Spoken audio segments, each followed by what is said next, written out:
But when the state can't respond rationally, as it couldn't, when its attempt is to physically eradicate or erase these movements, then it assures that these movements are going to come back with a kind of virulence.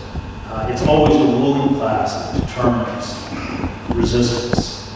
If the U.S. government had announced a moratorium on foreclosures and bank concessions, if they had forgiven the $1 trillion in student debt, if they had instituted a massive jobs program, especially targeted at those under the age of 25, was thrown in a rational healthcare system, then you would have dissipated the anger and the rage. That would have been a rational response. That's what the New Deal was. It was a rational response to the breakdown of the economic order. But they've not done that. And so something will come. I mean, I covered movements all over the world. The two Palestinian uprisings, the intifadas, the revolutions in East Germany, Czechoslovakia, Romania, the street demonstrations that brought down Slobodan Milosevic, and you become acutely aware that movements have a kind of mysterious life force of their own that even the purported leaders of those movements do not understand. So that I was with the leaders of the East German opposition in Leipzig on the afternoon of November 9th, 1989, and they said maybe within a year we will have free passage back and forth across the Berlin Wall. Within a few hours, the Berlin Wall, at least as an impediment to human traffic, did not exist. That was an extremely important lesson for me. And the other lesson was that no act of resistance is ever futile. That it keeps alive another narrative. I just did an action, we're not pulling very large numbers anymore in New York, with Father Daniel Berrigan, who's 92 years old, burned draft records at Catonsville, for which he went to federal prison for 23 months. And, when I get arrested, I'm out usually the same day. And I sort of sheepishly asked him if that wasn't just boutique activism, which is sort of wryly rolled his eyes. And said, it's amazing, he said, you never know who you change by doing that. You never know what person came to that group and hadn't thought about resistance before. And, he said, we're called to do good, or at least the good insofar as we can determine it, and then we have to let it go. That faith is the belief that it goes somewhere.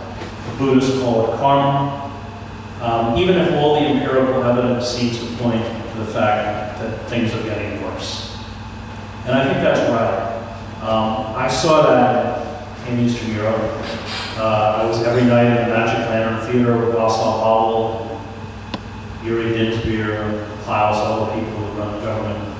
And that winter in Prague, and the streets throughout the city were posters of pictures of a young Charles University student named Jan Panic, who, to protest the Soviet invasion of Czechoslovakia, had gone to Wenceslas Square, lit himself on fire, and died 4 days later of his burns. And thousands of university students marched with his body. The state, of course, the state media never covered it. Thousands of university students marched with his body to the cemetery until they were brutally broken up by police. When his grave became shrine, the state dug up, exhumed his remains, cremated them, gave the ashes to his mother, and said she was not allowed to be buried. And 2 weeks after the communist government fell, 10,000 Czechs gathered in Red Army Square and renamed it Jan Panic Square. I was also in Wenceslas Square with about 500,000 Czechs when Marta Kubashaya walked out on the balcony. She had been one of the best-known singers in Czechoslovakia before 1968, and during the overthrow of Dubček and reinstatement of a pro-Soviet regime, had gone on the radio singing an anthem of defiance. And for that, she became a non-person. The recording stock was destroyed. She was banned from the airwaves. And in intervening years, she worked on an assembly line at a toy factory. And I was there that winter night, and she walked out on the balcony and sang that anthem. And every Czech in that crowd knew every word. Acts of resistance are finally moral acts. They're committed not because they're practical, not because they will even succeed, but because they're right. And every once in a while you do succeed. Barack Obama on New Year's Eve signed into law under the National Defense Authorization Act a bill that authorized the U.S. military, overturning 200 years of legal precedent, to arrest American citizens on American soil if they were deemed either to be terrorists or to associate with terrorists, hold them in military facilities, including our offshore penal colonies, stripped of due process, and they would be held in these facilities in the language of Section 1021 of this bill until the end of hostilities, which is indefinite detention. It's forever. And I sued him in federal court, and I won. That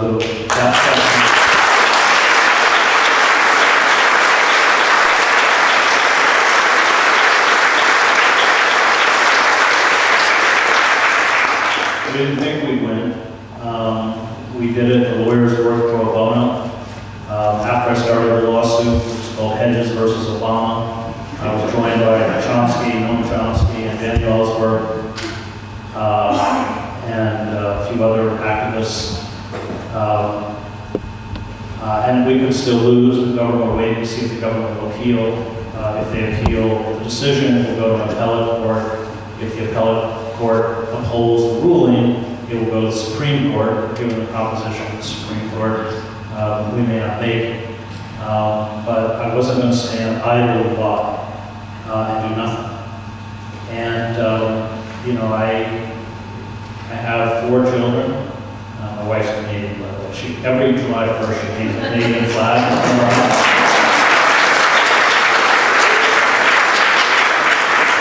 Yeah, the funny part is that she leaves it up through July 4th. So it's still hanging there. And I don't know where she found the Canadian flag that day. There's no question in our neighborhood where our loyalties lie. I have 4 kids, and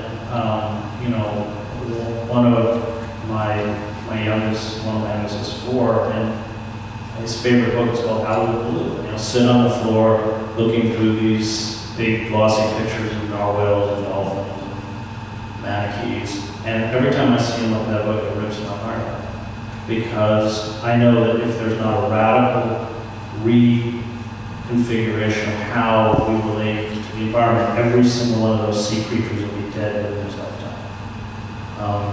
We have very, very little time left. And if we trust in essentially the figures of authority, the systems of power, which are corporate control, it will quite literally kill us. In theological terms, these are systems of death. And I can't promise you we're going to win, but I can promise you that we won't win if we don't fight.